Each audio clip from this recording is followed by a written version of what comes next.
Hello and good morning, everybody. It's a crispy cold morning, 7 o'clock, and Max, Jules and I try a new format.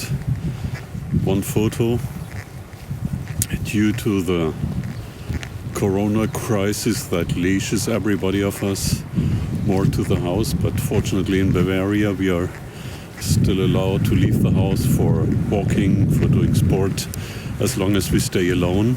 And so we need to consider how we can give you some entertainment in these times. And the idea was to show you in one photo the whole process from capturing the image up to the final print.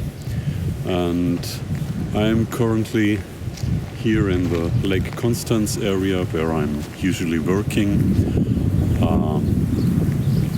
Work is also reduced for us, although I have a job as a physician in a hospital. And today winter came back. It was a frosty night. It is still frosty, and I hoped for some fog this morning at this place where I'm living during the week. It's a small pond, small lake, and we don't have any fog, but I try to capture a nice image here, and I use my Linhof 4x5" camera, and the film that I'm using will be the Adox CHS 100. And later this day, when I'm back home in Würzburg, I will go to my darkroom, develop the film, show you how this works, and also show you the process to do a fine print. So hope you enjoy this, and take care.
So the next scenery is this old hut beneath the silver birches, and I try to use the nice shadows and highlights to create a nice black and white image.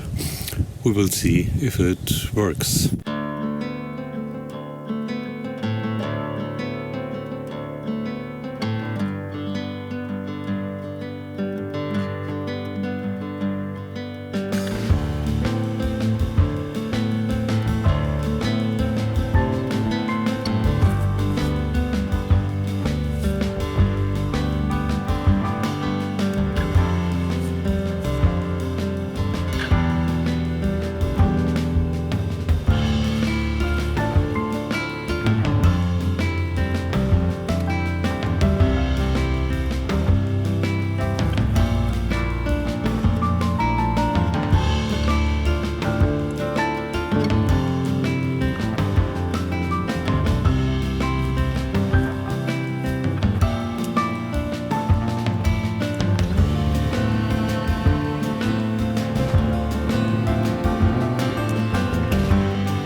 will pack up now and go back to my trailer with a nice hot cup of coffee, and then I will later go to my working shift to the hospital, and tonight we will see again when I'm in the lab.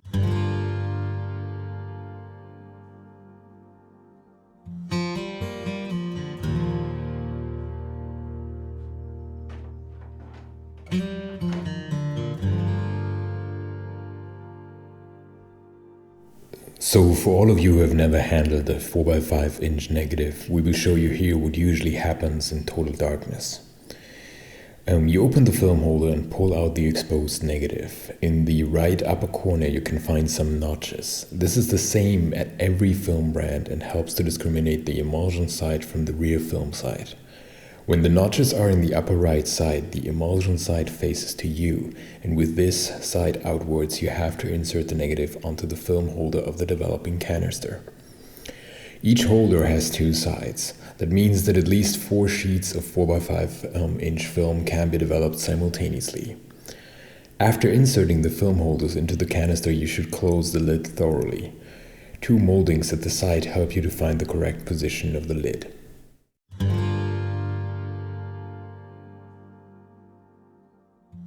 For ADOC CHS 102, we get the best results with FX39. As we had pretty strong contrasts in the scene, we choose the Delusion 1-19. The Stearman Press SP445 film processing system needs 450 milliliters of fluid for correct developing.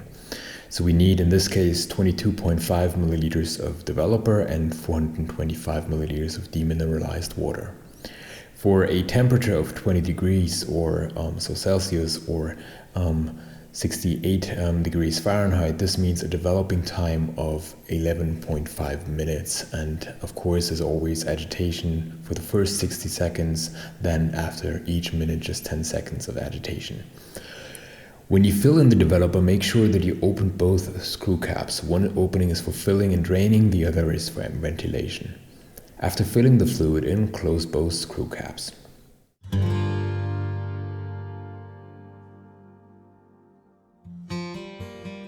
After draining the developer, rinse the film with clear water by filling the canister completely and then drain the water. Fill it again and repeat the process until the drained water doesn't contain any foam. Then fill in the fixing agent, close the caps and move continuously for the first minute and then for 10 seconds every minute. Fixation should last about 5 minutes.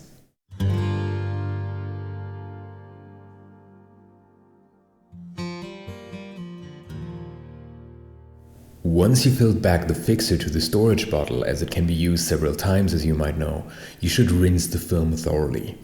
There are several methods to wash the film, but Greg here uses this 30-year-old tool from Yobo, which adds a lot of air bubbles to the water. This makes the washing process more effective and saves water in the process. Therefore, Greg only rinses for 5 to 7 minutes instead of the usual 10 to 11.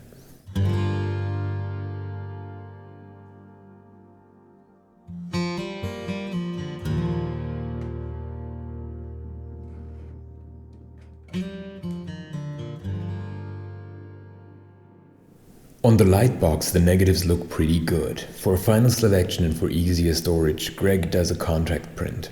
For this, Greg uses a contact printer frame, the enlarger that Greg will later use for the fine print, and the same settings. In this case, a 150mm lens and aperture close to f8 to f11 are the ideal settings.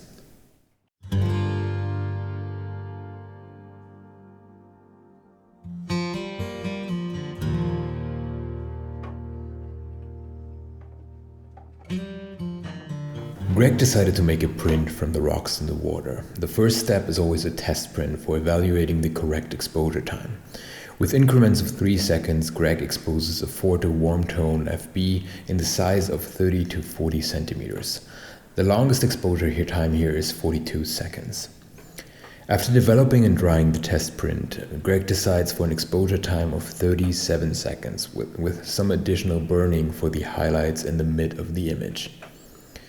As Greg wasn't really satisfied with this print, he also decided to do another print of the hut in the reeds. So in this case we have 2 different prints.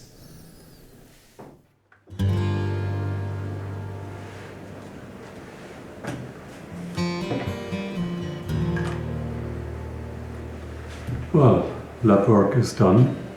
I did finally 2 fine prints.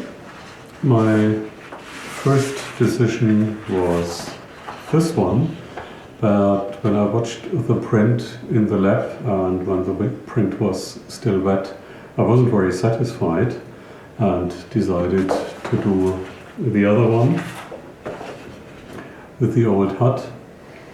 And after the prints were dry, I experienced once again that Ansel Adams was right when he once claimed, do your decision not before your print has dried. So also the first one came out pretty good and is quite satisfying in my opinion. Both prints were done on an old Forte fiber-based paper and developed in Merge blue. So at the end of the day I'm quite satisfied with the result, and I hope you enjoyed to watch this video, this new format.